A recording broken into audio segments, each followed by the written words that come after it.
Mencoba nih memberikan wawasan ya, mengenai salah satu cara untuk kita bisa lebih baik gitu ke depannya. Dari lingkungan yang bisa kita kontrol, yang memang kendalinya dari kita, mana sebenarnya itu memang udah di luar kendali kita. Apa target-targetnya seperti apa. Lalu juga kita mengatur nih perilaku kita mencari nih kira-kira strategi apa sih yang dapat menunjang si tercapainya si tujuan kita tadi.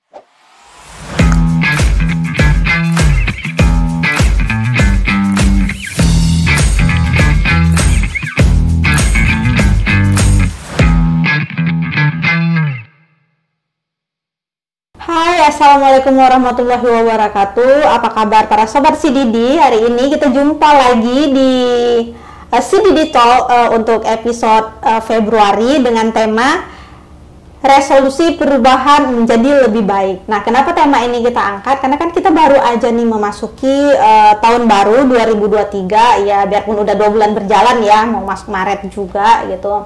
Dan sebelum kita membahas lebih lanjut tentang tema kita kali ini, yaitu resolusi perubahan menjadi lebih baik. Jadi sebelum kita memasuki pembahasan lebih lanjut, sebelumnya nih kita udah ngelakuin survei dengan beberapa penghuni dormitory, dan langsung aja ya kita lihat cuplikan videonya. Oke. Dimulai dari sekarang. Kita harus menjadi lebih baik itu dimulai dari sekarang juga. Karena sesuatu yang akan kita lakukan secara cepat akan menjadikan hasil yang lebih baik juga. Setiap saat itu orang pasti mempunyai kesempatan untuk memperbaiki diri. Saat kita menyadari bahwa menjadi lebih baik itu adalah sesuatu yang diperlukan dalam hidup. Lebih baiknya adalah dimulai dari hari ini dan seterusnya. Sangat penting, karena dengan introspeksi diri kita bisa menjadikan diri kita menjadi lebih baik. Sangat-sangat penting, karena dengan introspeksi kita jadi tahu di mana letak kesalahan, di mana letak kekurangan yang akan kita perbaiki untuk selanjutnya. Introspeksi diri itu sangat penting, karena dengan introspeksi diri kita akan menjadi lebih baik lagi. Kita akan memperbaiki diri kita dan mengetahui kesalahan-kesalahan apa yang kita lakukan sehingga itu mengganggu pertemanan kita atau sebagainya. Penting sekali karena untuk memperbaiki diri kita harus selalu menilai diri sendiri terlebih dahulu sebelum menilai orang lain. Karena dengan kita rajin mengintrospeksi diri, kita bisa menjadi lebih baik dari sebelumnya. Bisa kuliah dengan hasil sendiri. Saya berharap plan-plan saya bisa berjalan dengan lancar, terutama saya sangat mengharapkan bisa hidup dengan lebih sehat lagi dari tahun-tahun sebelumnya. Saya pengen lebih mencintai pekerjaan saya dan saya ingin mulai untuk kuliah. Semoga saya selalu diberikan kesehatan, saya selalu diberikan kelancaran hidup sehingga saya bisa mencapai tujuan saya, yaitu sukses dan membahagiakan kedua orang tua saya. Semua planning bisa terlaksana. Pergi merantau sih. Jika kita dikelilingi oleh orang-orang yang sangat menyayangi kita, yang sangat bisa memberi manfaat untuk orang-orang lain juga. Karena dengan merantau bisa mendapatkan pelajaran-pelajaran baru yang belum didapatin sebelumnya. Saat saya menyadari bahwa kedua orang tua saya adalah dua orang yang sangat penting bagi hidup saya, dan bekerja keras itu sangat diperlukan dalam hidup, karena saya selama 2 tahun ini merasakan benar-benar sulitnya untuk bekerja keras. Kedua orang tua, ibu saya, terutama adalah orang tua dan teman-teman di sekeliling saya. Orang tua saya dan adik saya. Kedua orang tua saya dan 3 sahabat saya. Karena mereka yang selalu ada dalam setiap hal atau setiap langkah yang Amel ambil. Karena beliau selalu mensupport saya di saat saya jatuh, di saat saya sedang ada masalah. Saya adalah orang yang tangguh, orang yang sabar, orang yang selalu ada untuk saya. Meskipun saya dulu waktu kecil kurang menghabiskan waktu bersama ibu saya. Karena mereka yang selalu ada di setiap saat dalam hidup saya. Dengan memanfaatkan waktu lebih produktif. Dimulai dengan kita meminimalisir kesalahan-kesalahan untuk di hari-hari mendatang. Kita harus selalu mewaspadai apa yang akan kita lakukan ke depannya. Bekerja keras, terus memperbaiki diri, kemudian lebih mendekatkan diri lagi kepada Allah SWT dengan memiliki kedekatan dengan Sang Pencipta. Menurut saya lebih tenang. Dengan memulai hal-hal baru yang menurut saya lebih baik, memulai kebiasaan baru, dan terus introspeksi diri. Kerja lebih keras lagi, menabung lebih giat lagi, agar saya bisa mencapai masa depan saya dan mencapai target saya. Dadah. Nah, itu dia berikut cuplikan video yang udah kita lakukan wawancara kepada penghuni dormitori. Dan mengenai untuk topik kali ini, kita kedatangan Mbak Anissa. Nama lengkapnya siapa? Anissa Sriwandini ya. Oke, dan beliau sekarang adalah seorang psikolog. Dan Mbak Anissa yang akan menanggapi hasil survei kita kepada penghuni dormitori yang sebelumnya udah kita lakukan itu. Beberapa memberikan pendapat nih tentang resolusi hidup lebih baik itu seperti apa. Terus ada juga yang bilang kapan sih mulainya gitu kan. Ternyata memang semua pada tahu ya kalau misalnya kita memang harus mulai dari saat ini gitu. Terus dengan cara mungkin tadi bikin tujuan-tujuan atau target-target hidup gitu ya. Nah, jadi dari video tersebut mungkin saat ini saya akan mencoba nih memberikan wawasan ya, mengenai wawasan mengenai salah satu cara untuk kita bisa lebih baik gitu ke depannya. Gitu. Nah, yaitu dengan berarti mungkin ngasih tipsnya dulu nih, tips menjadi pribadi lebih baik dulu kayak apa gitu ya. Iya betul, kita ngasih tipsnya, tapi ini cuma salah satu tips, jadi bisa dibilang ya tidak bisa satu tips saja bisa langsung berhasil menyelesaikan semua permasalahan gitu. Tapi kalau misalnya untuk kita memulai nih, gimana sih caranya memulai hidup lebih baik gitu ya. Nah, kita bisa dimulai dengan namanya regulasi diri. Regulasi diri itu seperti apa? Ya, regulasi diri itu adalah kemampuan kita nih dalam mengatur pikiran kita, perasaan kita, dan perilaku kita untuk mencapai suatu tujuan yang udah kita tetapkan. Berarti hampir-hampir sama nggak sih? Atau mungkin sama nggak dengan introspeksi atau evaluasi diri? Oke, nah sebenarnya kalau kita ngomong introspeksi sama evaluasi, nanti itu ada di dalamnya. Oh, ada di dalam regulasi ini. Tapi si regulasi ini sebenarnya kita tuh gimana kita mengarahkan, memodifikasi, dan menjaga nih aktivitas-aktivitas kita supaya sejalan dengan apa yang udah kita tetapkan. Jadi pertama kita bikin tujuannya dulu. Nah, tadi kalau kita balik ke introspeksi gitu ya, kan introspeksi kan kita pengen cari tahu nih sebenarnya mungkin kesalahannya di mana, dari pengalaman kita seperti apa. Nah, justru dalam kita meregulasi ini kita mulai dari si proses mungkin si introspeksi itu dulu. Jadi kita cari tahu dulu nih kelebihan kita seperti apa, keterbatasan kita seperti apa gitu. Jadi kita mulai dari mengenal dulu nih, kita punya kenal dulu dari diri kita kekuatannya seperti apa, terus hal-hal yang mungkin masih menjadi batasan kita seperti apa, supaya nanti kita bisa buat suatu tujuan yang sesuai dengan diri kita gitu. Jadi emang kalau kita ngomong regulasi ini sebenarnya itu sifatnya kayak lebih ke sangat individual gitu, maksudnya sangat personal. Jadi mungkin bisa jadi beda nih tujuan antara kita dan orang lain, yang berbeda gitu. Nah tadi kalau balik kenapa sih introspeksi itu penting ya, karena dimulainya dari kita cari tahu dulu nih sebenarnya, kita kenal dulu nih sama diri kita kayak gitu. Kalau misalnya berarti regulasi ini tuh udah include semua ya dia ya, enggak yang kayak. Nah, jadi kan kalau regulasi diri itu kita kemampuan kita dalam mengatur tadi perasaan kita, pikiran kita, perilaku kita gitu ya. Seperti apa sih caranya?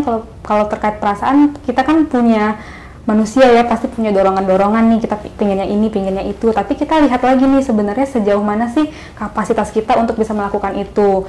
Kita atur juga nih pikiran kita bikin perencanaan tadi, kita bikin kira-kira langkah-langkahnya seperti apa, target-targetnya seperti apa. Lalu juga kita mengatur nih perilaku kita mencari nih kira-kira strategi apa sih yang dapat menunjang si tercapainya si tujuan kita tadi itu. Nah, sebenarnya kalau kita ngomongin tentang regulasi ini, itu tuh dia prosesnya itu secara terus-menerus gitu dilakukan. Jadi dari sebelum kita melakukan aktivitasnya, ketika kita melakukan aktivitas, dan setelahnya. Nah, sebenarnya kemampuan regulasi diri ini bisa dibilang adalah kemampuan yang manfaatnya itu sepanjang hidup gitu. Jadi kalau kita dari sekarang kita udah bisa kembangkan, itu akan sangat-sangat berguna banget untuk hidup kita sampai kita tua nanti, sampai gitu kita ya. tua nanti gitu. Oke, tadi kan regulasi diri itu kan dimulai, salah satu yang termasuk yang mencakup dalam regulasi diri itu kan ada kayak perasaan gitu.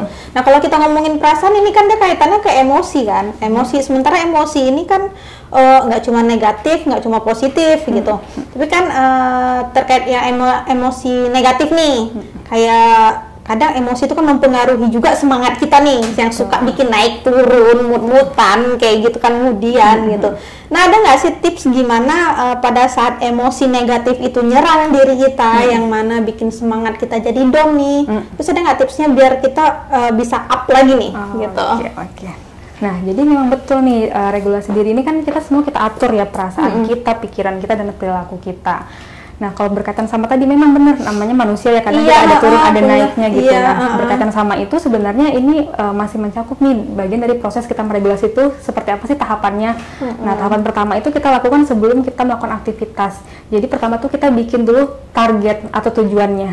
Jadi kenapa sih tujuan itu penting? Karena ibaratnya tujuan itu kayak sesuatu yang memberikan arah. Jadi kalau misalnya kayak kita sekarang mau kemana nih, mau ke Nagoya misalnya, atau mau ke Batam Center, mau ngapain gitu. Jadi kita memang butuh banget yang namanya tujuan.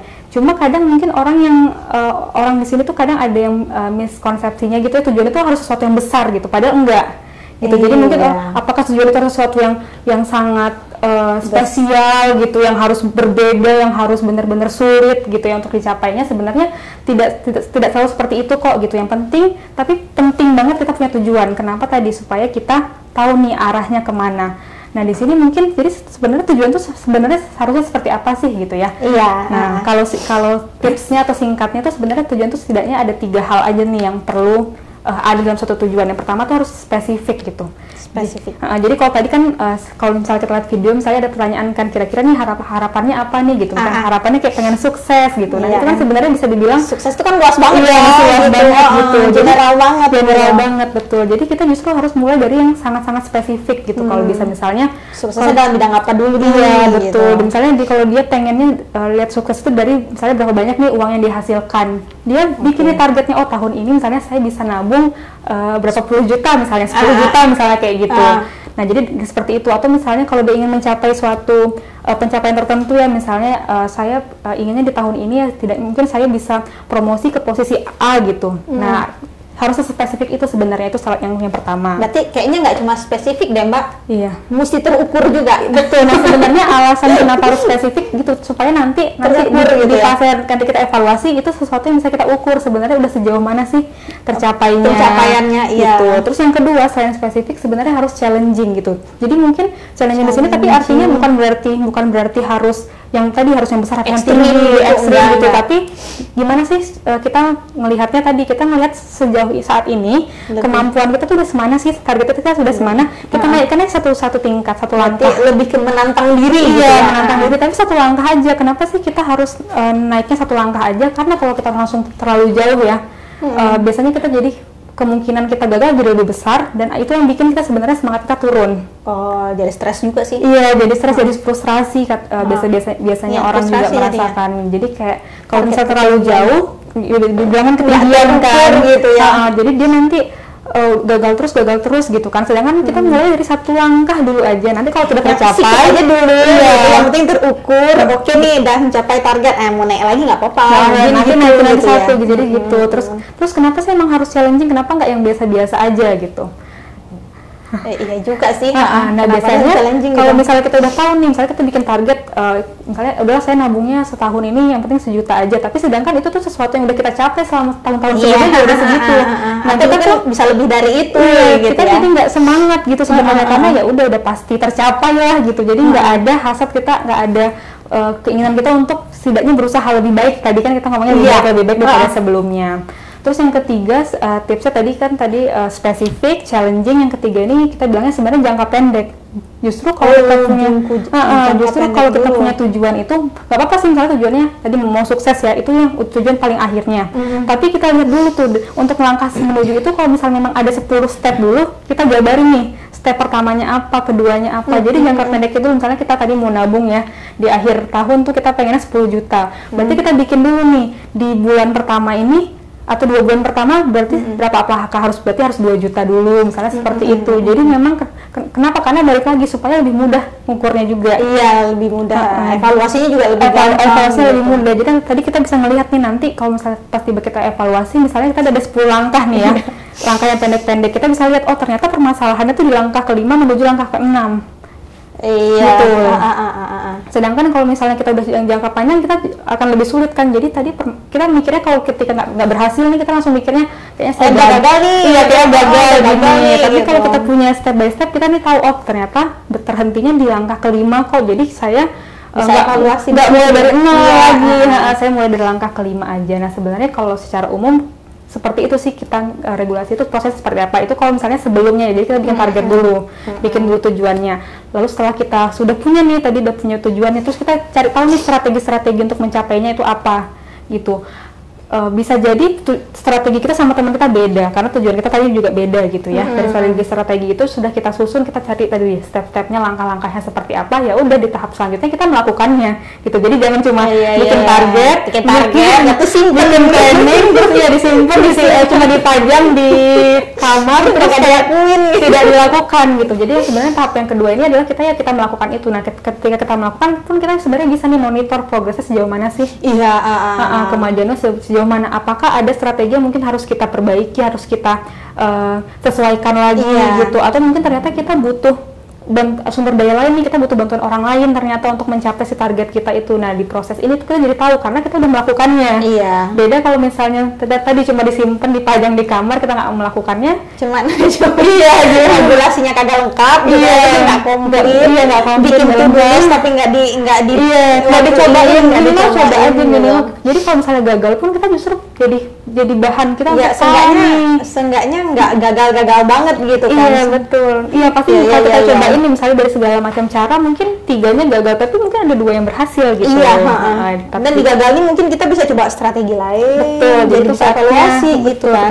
Jadinya kita ketika kita prosesnya kita jadi tahu nih apa mungkin yang masih perlu di mana sih yang berjalan baik, mana yang tidak berjalan gitu. Nah di proses yang terakhir ini baru kita melakukan si evaluasi itu. Yang dievaluasi itu 2, pertama hasilnya, apakah sesuai dengan target yang udah tadi kita bikin. Yang kedua prosesnya. Ini yang suka bikin orang tuh suka lupa gitu. Kadang yang dilihat tuh cuma kadang yang dilihat cuma hasil akhirnya. Misalnya ketika tadi dia pengen targetnya 10 juta, nggak tercapai tuh 10 jutanya. Jadi akhirnya dia merasa kayaknya gagal nih, saya nggak bisa nyimpen duit segini, kayaknya apa jangan-jangan memang gaji saya kurang ya gitu, karena kok nggak tercapai gitu ya. Padahal dia nggak lihat nih sebenarnya dia udah cost down, apa nih proses yang terjadi dengan siapa tahu ternyata ada banyak hal yang terjadi gitu, dan siapa tahu ternyata dia walaupun mungkin dia cuma dapatnya 3 juta tuh ternyata di akhir tahun gitu ya, tapi itu 3 juta yang udah dapetinnya udah benar-benar, tapi seenggaknya itu udah merubah pola hidup dia. Mungkin tadinya boros jadi lebih hemat, yang tadinya suka jajan jadi lebih mungkin masak sendiri, makan sehat atau apa gitu ternyata gitu kan. Jadi impact yang dia dapatkan itu berarti itu masuk ke prosesnya gitu. Nah dan nanti dari hasil evaluasi ini itu yang nanti balik lagi ketika kita bikin target selanjutnya. Cycle banget ini nggak berhenti di situ. Nah sebenarnya kita proses regulasi itu kita kayak gitu. Kenapa tadi mungkin melibatkan perasaan juga kan, jadi kenapa, karena itu yang biasanya kenapa ya kita jadinya kayak kecewa gitu ya tadi, jadi kurang semangat. Salah satunya ketika kita evaluasi mungkin kita cuma melihat nih itu gagal aja gitu. Kita kurang mengapresiasi yang udah berhasilnya semana. Padahal pasti dari 100% misalnya kita ternyata keberhasilannya cuma 30%. Tapi 30% itu keberhasilan. Itu hasil juga. Nah itu yang orang suka lupa, yang orang suka merasa jadinya yang dilihatnya cuma 70% gagalnya aja, padahal 30% yang berhasilnya itu pasti nggak diapresiasi. Nggak diapresiasi, tidak dilihat nih sebenarnya apa sih perubahan, pasti ada hal baik yang bisa yang berubah dari dirinya gitu. Iya benar juga sih gitu. Karena kebanyakan orang fokusnya tuh di hasil akhir bukan di prosesnya. Iya kadang proses ini sering terlupakan. Betul. Oke, berarti kan pada saat kita mengeksekusi ya, ibaratnya mengeksekusi apa sih namanya poin-poin yang udah kita targetin itu kan kita ada banyak faktor ya sebenarnya yang mempengaruhi proses kita mengeksekusi itu kan. Tadi nggak cuma perasaan, nah di sini juga lingkungan gitu. Perlu deh.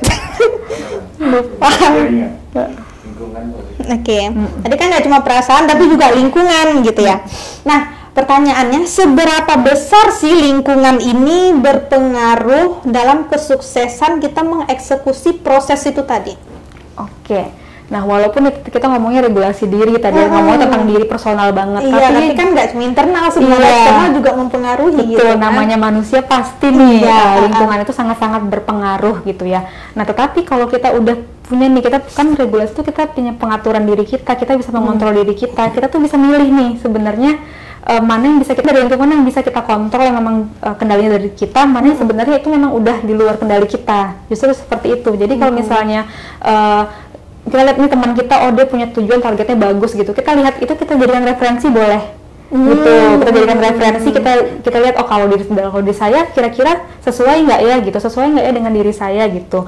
Tapi justru menjadi kurang sesuai gitu ya, ketika kita malah bener ngikutin lingkungan kemana, lingkungan seperti apa, ya udah misalnya kita lihat teman kita melakukan itu, dia targetnya segitu, ya kita ngikutin aja. Nah, berarti lingkungan di sini tuh lebih ke orang-orang dengan siapa kita berinteraksi, dengan siapa kita bergaul. Iya, gitu, betul gitu. Jadi dari situ kita akhirnya bisa, nggak apa, kita punya referensi, jadi mereka referensi, kita jadikan, apalagi kan kita hidup kan juga pasti ada tuntutan ya dari lingkungan seperti apa. Kalau kita kerja, kita tuntutannya seperti apa, kita harus mencapai poin apa-apa aja. Nah, itu justru memang itulah yang kita jadikan mungkin patokan ketika kita menetapkan target gitu. Tapi habis itu kita balikan lagi nih ke diri. Tapi dari target-target yang udah ada di lingkungan, lingkungan udah kasih, kira-kira mana yang lebih sesuai dengan diri saya, yang bisa disesuaikan dengan kapasitas saya gitu. Jadi memang pasti sih lingkungan tuh sangat berpengaruh ya, bolak-balik. Jadi kita kenal diri kita, akhirnya kita lihat lagi lingkungan gitu. Jadi memang tadi introspeksi diri itu nggak cuma sekedar kita mungkin ngelihat diri kita aja, tapi kita mungkin nanti lihat lagi nih gimana sih perbandingannya sama lingkungan, sama tuntutan-tuntutan kita di lingkungan gitu. Tapi nanti dari situ kalau kita udah terbiasa nih untuk kita punya regulasi ya, kita bisa ngatur diri kita jadi tahu nih sebenarnya mana sih yang cocoknya untuk diri kita, mana yang cuma dijadikan kita aja mungkin referensi aja, mana yang memang itu bisa terapkan juga di diri kita, seperti itu. Tapi ada nggak sih tips khusus nih, misalnya cara milih, misalnya gini, tadi kan lebih ke ini ya, ke orang-orang yang berinteraksi dengan kita kan. Nah kan orang-orang berinteraksi dengan kita ini kan ada yang memang hubungannya deket, ada yang memang hubungannya biasa aja kayak temen gitu, kayak hubungan deket misalnya kayak keluarga gitu. Nah sementara keluarga kita ini tuh ternyata mereka gimana ya, mungkin bisa dibilang agak toksik lah gitu. Nah itu kan berpengaruh banget ya sama pencapaian eksekusi, pencapaian target dari proses itu tadi gitu. Ada nggak sih tips khusus untuk bikin kita tuh tetap fokus nih tanpa harus terpengaruh dengan orang-orang terdekat keluarga yang tergolong toksik itu tadi? Jadi gini nih, karena kita balik lagi ngomong tentang regulasi, jadi kita ingat regulasi itu kan sebenarnya aturan ya. Kita yang bikin aturan, kita yang bikin target untuk diri kita sendiri, dan sebenarnya yang dapat konsekuensi dan harus bertanggung jawabnya siapa sih? Kita kan, kita sendiri gitu. Gitu. Jadi kita ingat-ingat lagi aja, ini aturan saya gitu ya, saya yang akan bertanggung jawab dan saya juga sebenarnya akan menerima konsekuensi. Jadi kita lihat juga nih, sebenarnya kalau misalnya ada nih pengaruh dari lingkungan yang mungkin dianggap toksik gitu, kurang mendukung gitu ya, lingkungannya masalahnya deket nih gitu. Iya, deket tapi kurang mendukung. Kita lihat dulu nih sebenarnya sejauh mana sih nanti dampaknya, konsekuensinya bagi kita kalau kita ngikutin atau tidak ngikutin itu. Kalau ternyata kalau kita karena lingkungannya dekat ya, jadi kita kan mau nggak mau kita agak setting boundariesnya nih agak susah karena gitu kan, karena susah gitu. Jadi mungkin kita bisa mencari nih cara untuk kita bisa menjelaskan kepada lingkungan tersebut nih sebenarnya bagaimana sih kalau misalnya pandangan kita seperti apa gitu. Mungkin bisa dimulai dari cara-cara yang seperti itu. Tapi kalau misalnya memang lingkungannya benar-benar memaksa ya, pokoknya kamu harus melakukan A gitu ya, dan itu juga sementara itu bertolak belakang dengan apa yang udah kita targetin gitu. Nah sebenarnya kita bisa jadinya balik lagi, kita jelaskan sebenarnya kalau kita setuju sama lingkungan itu, yang dapat konsekuensinya siapa sih sebenarnya, kan kita gitu. Jadi kita bisa kalau untuk diri kita ya kita bisa lihat ke situ lagi. Jadi kayak sebenarnya saya harus ngikutin itu nggak ya gitu, atau kalau misalnya ternyata itu konsekuensinya nggak terlalu berimpact, nggak terlalu besar berimpact, gitu, ya udah kita ya, minimal kita dengerin gitu. tapi kita bisa fokus, jadi kita bisa ya sambil fokus ke target kita karena itu lingkungan terdekat ya, jadi kita nggak bisa ya melepaskan gitu aja, jadi kita tetap berupaya untuk juga supaya dua-duanya tetap jalan gitu. Tapi kalau ternyata itu malah jadi kasih dampak-dampak negatif gitu kan, itu kan sebenarnya usahanya harus lebih justru usahanya kita untuk bisa membatasi itu justru. Jadi kita gimana sih mungkin kita bisa ngomong baik-baik nih, kita jelaskan kenapa ya cara itu mungkin tidak sesuai dengan diri saya, kenapa saya jadinya memilih cara ini gitu. Biasanya kalau kita punya penjelasan yang lebih spesifik, harapannya ya lingkungan bisa lebih ngerti juga lah sama kita, dibandingkan kalau misalnya kita cuma sekedar nggak mau. Biasanya kan yang bikin kita merasa menolak tuh kayak seakan-akan kayak menolak tuh mungkin membangkang gitu ya, gitu. Karena keluarga gitu. Jadi membangkang. Jadi kita belajar, kita punya kita bisa jelaskan nih sebenarnya apa aja sih dampak positif dan negatif kalau misalnya saya melakukan A, tapi saya tidak mengikuti itu, tapi kalau misalnya saya mengikuti itu seperti apa sih dampak positif negatif di diri saya, mungkin dimulai dari cara-cara seperti itu bisa. Jadi pesan-pesan untuk semua anak muda nih, kaum muda apa sih bilangnya? Atau kita semua aja ya. Jadi pesan-pesannya untuk kita semua, terkhusus sobat CDD yang tinggal di dormitory itu ada nggak, Mbak? Pasti ada dong. Untuk resolusi perubahan hidup lebih baik. Nah, pesan-pesannya untuk kita bisa berubah lebih baik itu dimulai dari diri kita sendiri. Kita mulai dari kenal dulu nih kekuatan kita seperti apa, keterbatasan kita seperti apa. Dari situ akhirnya kita bikin target-target untuk diri kita sendiri dengan segala pertimbangan itu, dan kita juga yang akan bertanggung jawab, kita berkomitmen terhadap perubahan terhadap diri kita sendiri itu, dan nanti setelah kita melakukan prosesnya jangan lupa kita untuk mengevaluasi hasil dan juga prosesnya. Oke, Sobat CDD, sekian dulu ya bincang-bincang kita kali ini dengan Mbak Anissa. Mungkin next bisa kita datangkan lagi aja kali ya, karena tipsnya memang bagus-bagus banget sih. Kayak yang sebelumnya itu kita ngebahas tentang apa sih self-diagnosis gitu. Terus sekarang juga tentang resolusi perubahan hidup yang lebih baik. Next mungkin nanti kita bisa ngobrol lebih lanjut lagi ya dengan tema yang menarik lainnya. Oke, kepada Sobat CDD, terima kasih yang sudah nonton. Oke, buat para Sobat CDD, mana tahu ada request nih, mau ngobrolin tentang apa tema, silakan aja DM kita gitu ya. Langsung aja DM kita di Instagram @cdd_tunaskarya_Indo_swasta. Oke, saya Ismi, mohon undur diri untuk episode kali ini. Bye, assalamualaikum warahmatullahi wabarakatuh.